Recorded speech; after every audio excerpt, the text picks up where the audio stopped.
Okay, so this is the Sony RX100. As you can see, I've added some extra things to it here. This leather, plastic, whatever it is extra. Did that because I had an RX100 before, and the entire thing got scratched up from being in my pocket, so I decided I'd try to put as much protection on it as I could. I've also added this grip here, which is an excellent addition. It really makes the camera feel very secure in your hand, so I really like that. Put a link to that on my website where you can get that. It's a really great thing to add to your camera if you get an RX100. And this works on, I believe, any model of the RX100. I had it on the one, and then I actually took it off the one and then put it on here. So that's really nice. Yeah, we've got the basic lens. You got a control, multi-function control on the front that you can decide what it's going to control. Really nice, smooth feel to it.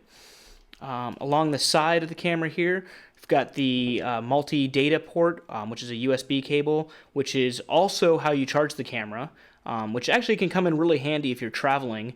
You just need to find a USB power adapter, which almost everyone has, or your computer, and then plug in your USB cable in there. That's really nice.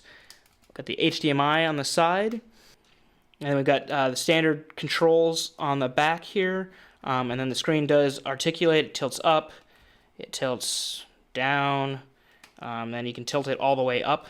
I did notice when it's tilted all the way up, though, because of the way the screen is working, you actually wind up not being able to see the bottom, or it winds up being the top, which shows what your settings are at. Kind of a little bit of a bummer, but not too big of a deal.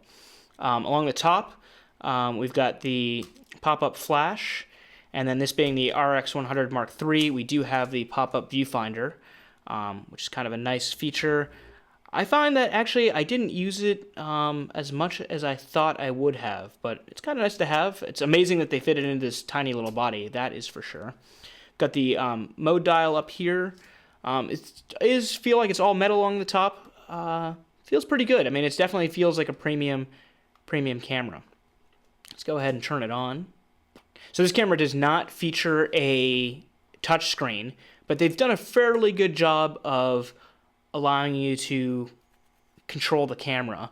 Got this function button here. You press it, and it brings up all of the main camera controls right here on this screen.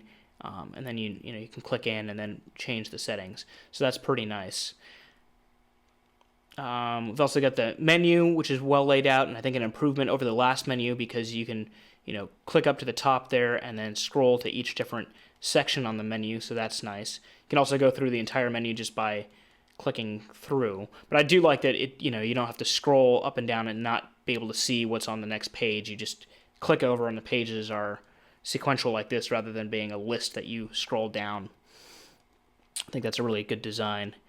And other than that, it's fairly standard features for this camera on the menu. I do miss the touchscreen. It is nice to be able to touch for focus, but this is not a touchscreen. But nice layout of the settings and display here. I do really like that for this camera.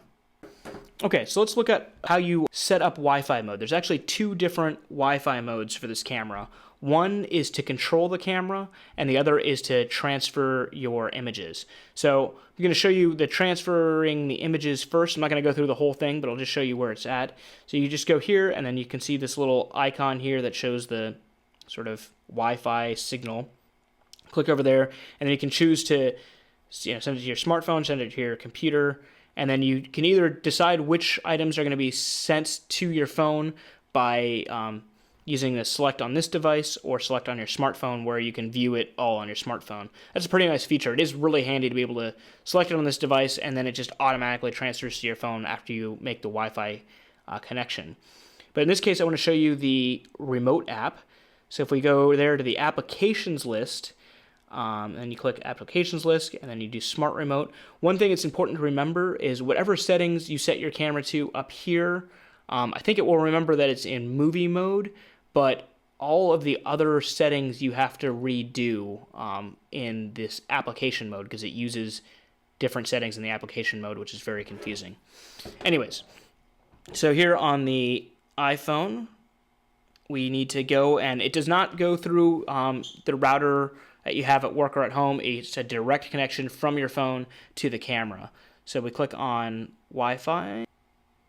Okay, and then you click on direct network connection. I've already set it up before and put in the passwords. It's all set up. And then you go to the Play Memories app.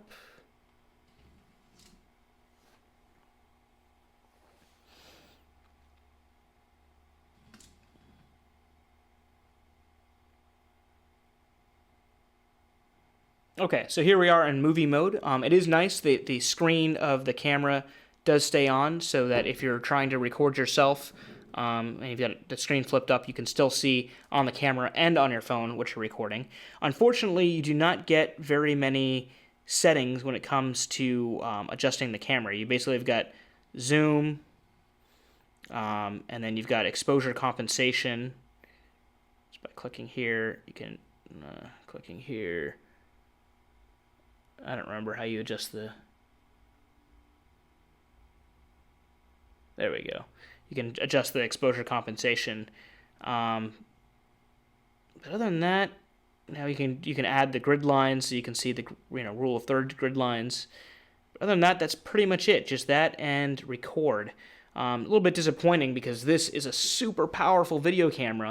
It'd be great to be able to have all of the controls that you want on the camera right here on the app, but you don't get that. I don't think you even get that in photography mode. Let's see. Here we are in aperture priority mode now. Yeah, no, just get the same functions and features. You basically need to change it on the camera, any of the more advanced settings. So that's kind of a bummer on this camera. But I guess in aperture priority mode, yeah, I don't know. So that's the connection between the RX100 Mark III and your phone.